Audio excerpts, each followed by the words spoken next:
कायनात में जितने दिन और रातें हैं उनमें कोई इतनी अफजल रात या दिन नहीं है जितना ये लैलतुल कद्र है, शब्बे कद्र है। लोगों ने शब्बे कद्र को शब्बे बरात में बदल दिया, शब्बे महराज में बदल दिया, उधर मनाने चले गए। जिसको मनाने का हुक्म था, अपनाने का हुक्म था, उसकी कद्र मंज़िलत के अंदर नक्स लगाया है, इसकी अफजलियत कम हो गई। लोगों ने कई रातें शैतान के कहने पे निकाली है। शब्बे बरात की कोई हकीकत नहीं, शब्बे महराज को मनाने का कोई हुक्म नहीं। वो अल्लाह के नबी का अल्लाह के साथ मामला था, वो उसके हुक्म से गए, उसके हुक्म से आए। किसी एक रिवायत में नहीं कहा कि शब्बे महराज भी मनाना है, शब्बे बरात भी मनाना है, लेकिन यह जरूर कहा है कि जिसने शब्बे कद्र में इबादत ना की वो महरूम रहा, वो बदनसीब रहा। लेकिन शब्बे महराज के लिए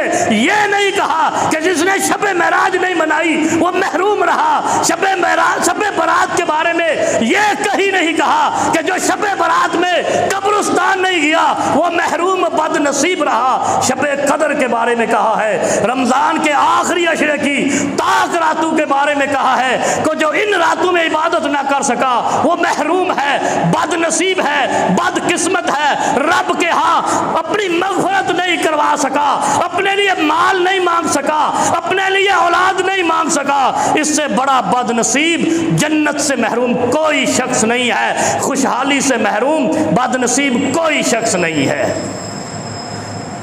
यह है शब-ए कद्र, कायनात की सारी रातों में अफजल, जमीन और आसमान में अफजल सिर्फ लैलतुल कद्र है और कोई रात नहीं है।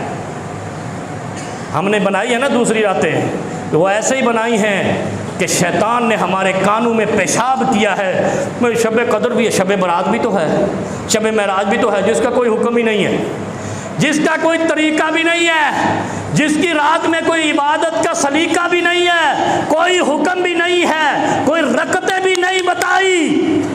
शब कद्र में बताइए 11 रकात, समानियत रकातिन, 8 रकत नवाफिल पढ़ो, 3 रकत वितर पढ़ो और उसके बाद दुआ करो।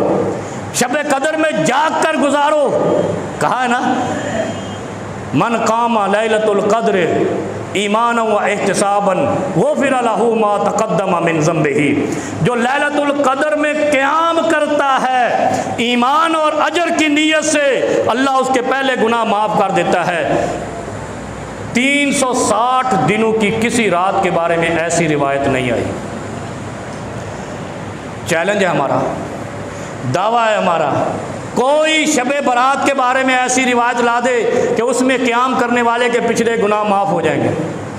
कोई ये रिवायत ला दे कि शबे महराज की रात इबादत करने से पिछले सारे गुनाह माफ़ हो जाएंगे। सिर्फ एक रात है ताक आखिरी अशरे की, जिसको लैलतुल कद्र कहा गया है, 21, 23, 25, 27, 29 कि इसकी रात में इबादत की हुई पिछले सारे गुनाह माफ़